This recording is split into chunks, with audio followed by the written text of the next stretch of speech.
ఈ దిన వాక్య ధ్యానాంశం, తల్లిదండ్రులను పట్టించుకోవాలి, పోషించాలి. మీరు త్వరగా నా తండ్రి యొద్దకు వెళ్ళి అతనితో నీ కుమారుడైన యోసేపు దేవుడు నన్ను ఐగుప్తు దేశమంతటికి ప్రభువుగా నియమించెను. నా యొద్దకు రమ్ము, అక్కడ ఉండవద్దు. నీవు గోషేను దేశమందు నివసించెదవు. అప్పుడు నీవును నీ పిల్లలను, నీ పిల్లల పిల్లలను, నీ గొర్రెల మందలను, నీ పశువులను, నీకు కలిగినది యావత్తును నాకు సమీపముగా ఉండును. ఇకను 5 కరువు సంవత్సరములు వచ్చును గనక నీకును నీ ఇంటి వారికిని, నీకు కలిగిన అంతటికిని పేదరికము రాకుండా అక్కడ నిన్ను పోషించేదనన్నాడని చెప్పుడి. ఆదికాండం 45వ అధ్యాయం 9-11 వచనాలు. యోసేపును దేవుడు బహుగా దీవించి ఐగుప్తు దేశములో ఫరో తర్వాత ఉన్నతమైన స్థానములో ప్రధానమంత్రిగా కూర్చుండబెట్టాడు. యోసేపు ఆ విధముగా దీవించబడి స్థిరపరచబడిన తర్వాత తన బాధ్యతలను జ్ఞాపకము చేసుకుని తన సహోదరులతో తన తండ్రికి కబురు పెట్టాడు. నానా, దేవుడు నన్ను బహుగా దీవించి నన్ను హెచ్చించాడు. ఈ కరువు ఇంకా 5 సంవత్సరాలు ఉంటుంది. నీవు నీ దగ్గర ఉన్నవారు ఈ కరువులో అల్లాడిపోవలసిన అవసరం లేదు. నేను పోషించుకుంటాను, నీకు ఏ లోటు లేకుండా చూసుకుంటాను. నా దగ్గరకు వచ్చేయండి.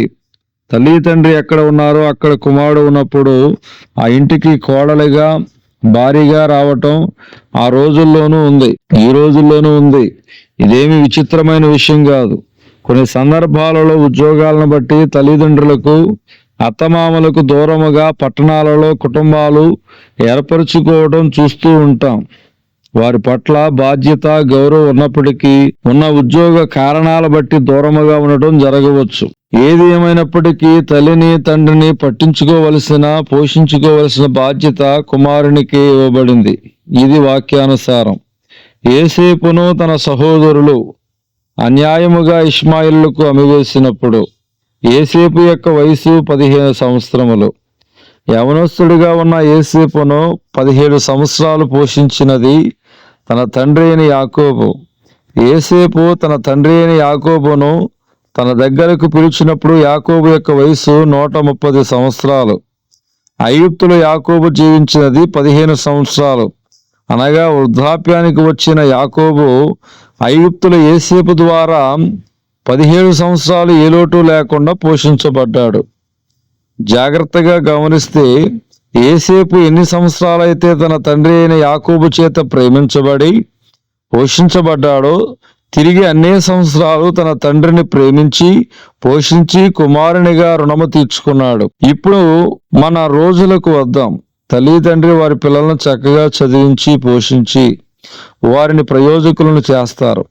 అలా పిల్లలకు చక్కని ఉద్యోగం వచ్చి స్థిరపడిన తర్వాత వారిని ఒక ఇంటి వారిని చేయాలని తలంచి చక్కని అమ్మాయిని లేదా అబ్బాయిని చూసి వివాహం జరిపిస్తారు. అప్పుడు ఆ కుమారుడు లేదా కుమార్తె వయసు ఇంచుమించు 25 నుండి 30 ఉండవచ్చు. అనగా సహజముగా ఒక కుమారుడు లేదా కుమార్తె తన తల్లిదండ్రుల చేత పోషించబడుతున్న సమయము ఇంచుమించు 25 నుంచి 30 సంవత్సరాలు. ఒక వ్యక్తి 58 సంవత్సరాల వయసు వచ్చాక తన ఉద్యోగం నుంచి రిటైర్ కావాలని ఒక నియమం మన ప్రభుత్వములో ఉంది. అధిక బలము ఉన్నట్లయితే మనము 80 సంవత్సరాల వరకు ఈ భూమి మీద ఉంటాం. జాగ్రత్తగా గమనిస్తే నిన్ను నీ తల్లిదండ్రులు 20 సంవత్సరాలు పోషిస్తే తిరిగి 20 సంవత్సరాలు పోషించవలసిన బాధ్యత నీ మీదే ఉంటుంది.